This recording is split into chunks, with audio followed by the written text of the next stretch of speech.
सुप्रभात प्यारे बच्चों। आज हम कक्षा 8वीं की संस्कृत एवं पाठ्य पुस्तक का द्वितीय पाठ पुनर्मुष्को भव पढ़ेंगे और समझेंगे। तो सबसे पहले मैं आपको बता दूं, पुनर्मुष्को भव का क्या अर्थ है। पुनर् यानी कि दोबारा, मुष्को चूहा, भव हो जाओ यानी कि दोबारा चूहा हो जाओ। इस पाठ में कत्वा, तुम और लेप प्रत्यय का प्रयोग किया गया है।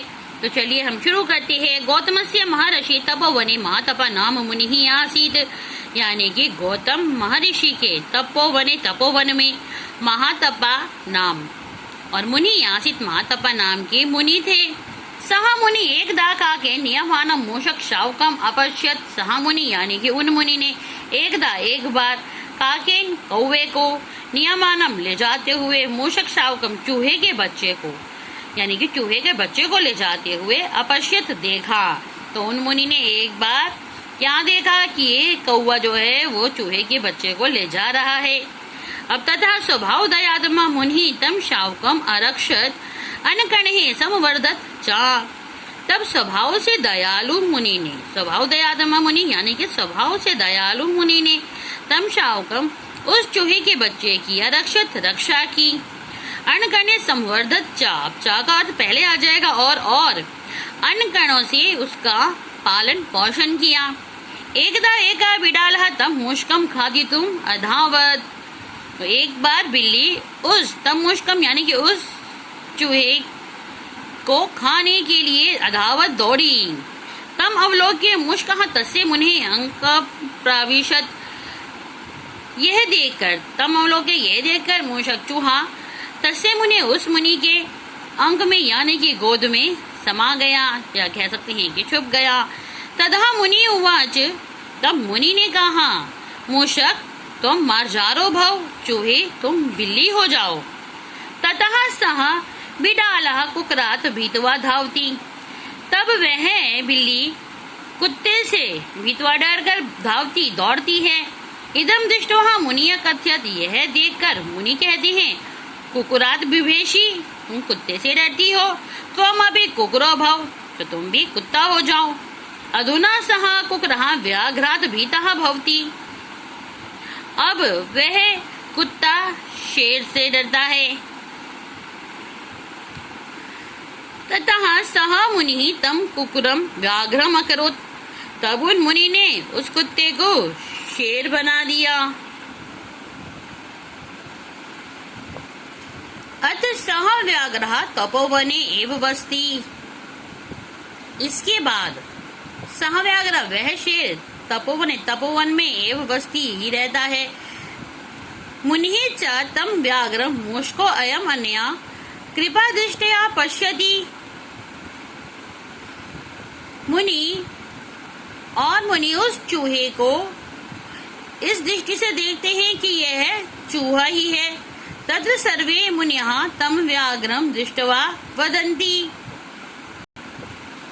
वहां तत्र यानी कि वहां सर्वे मुनिः सभी मुनि तम व्याघ्रम उस शेर को दृष्ट्वा वदन्ति देखकर वदन्ति कहते हैं, अयम मुनिः इमं मूषकम व्याघ्रम अकरोत्, कि इस मुनि ने इस चूहे को शेर बना दिया। एतत् श्रुत्वा व्याघ्रः अचिन्तयत्। यह सुनकर शेर ने सोचा, यावदयं मुनिः जीवति तावदीयं मे अपकीर्तिः न अपगमिष्यति। यावदयं यानी कि जब तक मुनि जीवित है, तावदीयं तब तक मैं अपकीर्ति न अपगमिष्यति, मेरी जो अपकीर्ति है वो दूर नहीं होगी। यानी कि मैं तो शेर हूँ, लेकिन ये लोग तो मुझे सिर्फ चूहा ही समझते हैं। इति विचार्य व्याघ्रः तम मुनि हंतुम उद्यतः अभवत्। ये ऐसा विचार करके शेर तम मुनि उस मुनि को हंतुम मारने के लिए उद्यत हुआ। मुनि अपि झटित्येव पुनर्मुष्को भव इति उक्त्वा तम पुनः मुष्कम एव अकरोत्। मुनि ने भी तभी झट से पुनर्मुष्को भव, दोबारा चूहा हो जाओ, ऐसा कहकर दोबारा से उसको चूहा बना दिया। अतएव उच्यते अतः कहा गया है या फिर अतः उचित है। नीचा श्लाघ्य पदम प्राप्य स्वामिनम हन्तुम इच्छति मुष्को व्याघ्रतां प्राप्य मुनिम हन्तुम गतो यथा।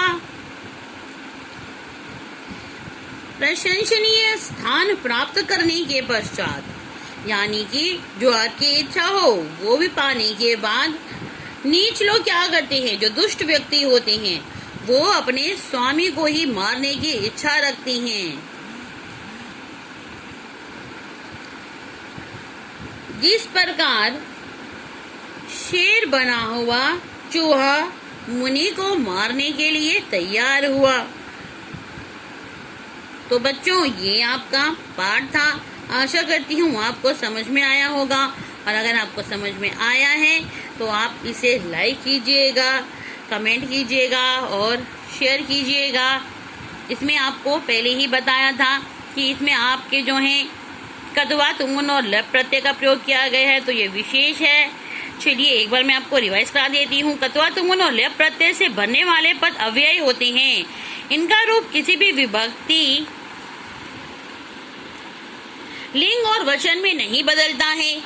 यानी कि कद्वा तथा ल्यप प्रत्यय का प्रयोग ये दोनों ही प्रत्यय धातुओं के साथ पूर्वकालिक क्रिया में करके या कर कर का अर्थ प्रकट करने के लिए लगाए जाते हैं।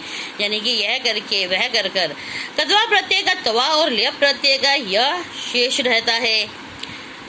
और उपसर्गहीन धातु में कद्वा और उपसर्ग युक्त धातु में ल्यप प्रत्यय लगता है। उपसर्ग के कारण अर्थ प्रायः भिन्न हो जाता है। उदाहरण हस जमा कत्वा यानी कि हसित्वा, तो इसमें का जो है वो छुप गया है। वी जमा हस जमा लेप यानी कि विहस्य। और तुमन प्रत्यय देखिए, यह प्रत्यय चतुर्थी विभक्ति के लिए का अर्थ देता है, यानी कि के लिए, उसके लिए आदि। तो यह प्रत्यय पूर्वकालिक क्रिया के साथ प्रयुक्त होता है और मुख्य क्रिया के उद्देश्यों को प्रकट करता है। इसमें तुम शेष रहता है। जैसे उदाहरण हस जमा तुमुन यानी कि हसी तुम। तो ये आपका पाठ था बच्चों, आशा करती हूँ आपको समझ में आया होगा। धन्यवाद। आपका आज का दिन मंगलमय हो।